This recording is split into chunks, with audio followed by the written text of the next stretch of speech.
नवरात्र में करने जा रहे हैं कन्या पूजन, तो रखें इन बातों का ध्यान। नवरात्र में कन्या पूजन करने के बाद ही व्रत को पूर्ण माना जाता है।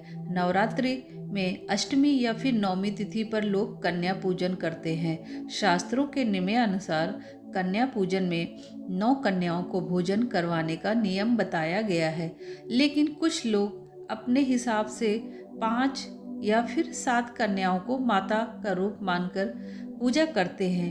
आइए आपको बताते हैं कि नवरात्र पूजा में किन बातों का ध्यान रखना चाहिए और किन नियमों का पालन करना चाहिए। नवरात्र में अष्टमी या फिर नवमी को कन्या पूजन करने का विधान है और कन्या पूजन के बाद व्रत का संपूर्ण फल प्राप्त होता है। कन्या पूजन में छोटी छोटी कन्याओं को आदरपूर्वक घर बुलाकर उनकी पूजा की जाती है, उन्हें भोजन करवाया जाता है और उन्हें पकवान खिलाए जाते हैं और यथासंभव दक्षिणा दी जाती है।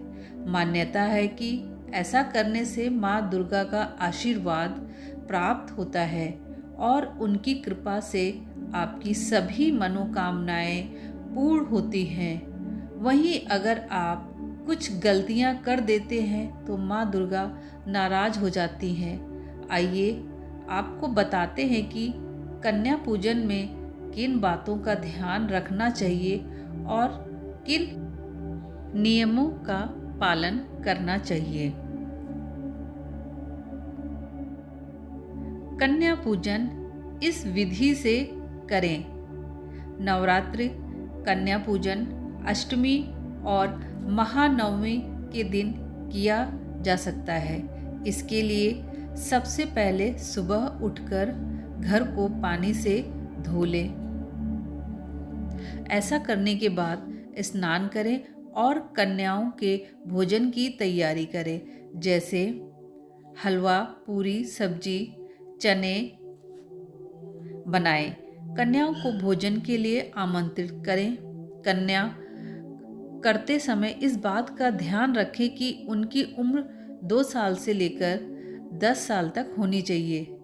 इसके साथ ही कन्याओं की संख्या 9 होनी चाहिए। कन्याओं की संख्या को घटाया या बढ़ाया भी जा सकता है।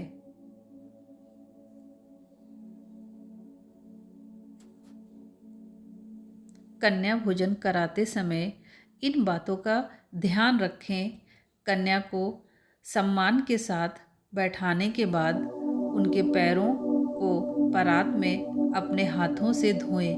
कन्या पूजन करते समय कन्याओं के माथे पर कुमकुम, चावल, पुष्प, कलावा बांधें। इसके बाद चुनरी उड़ाकर भोजन करवाएं। कन्याओं को दक्षिणा या उपहार भी दे सकते हैं। उन्हें सम्मान के साथ घर से विदा करें और उन्हें उनके घर तक पहुंचा कर आएं।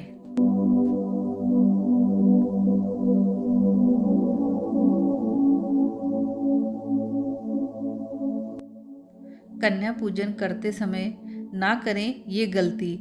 कन्या पूजन करते समय कन्याओं को गलती से भी अपमान ना करें।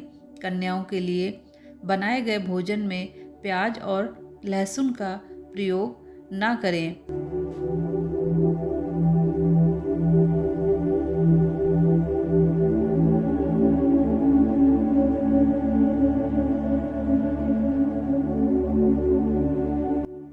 कन्याओं को भोजन कराने से पहले भोजन को जूठा ना करें, बल्कि दुर्गा माँ को भोग लगाएं। इसके बाद कन्याओं को भोजन कराएं।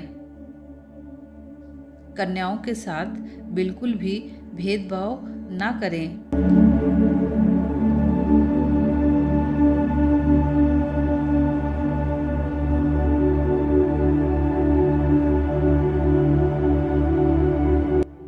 पुराणों में कन्या भोज का महत्व पौराणिक धर्म ग्रंथों एवं पुराणों के अनुसार नवरात्रि के अंतिम दिन कौमारी पूजन आवश्यक होता है, क्योंकि कन्या पूजन के बिना भक्त के नवरात्र व्रत अधूरे माने जाते हैं। कन्या पूजन के लिए सप्तमी, अष्टमी या नवमी तिथि को उपयुक्त माना जाता है।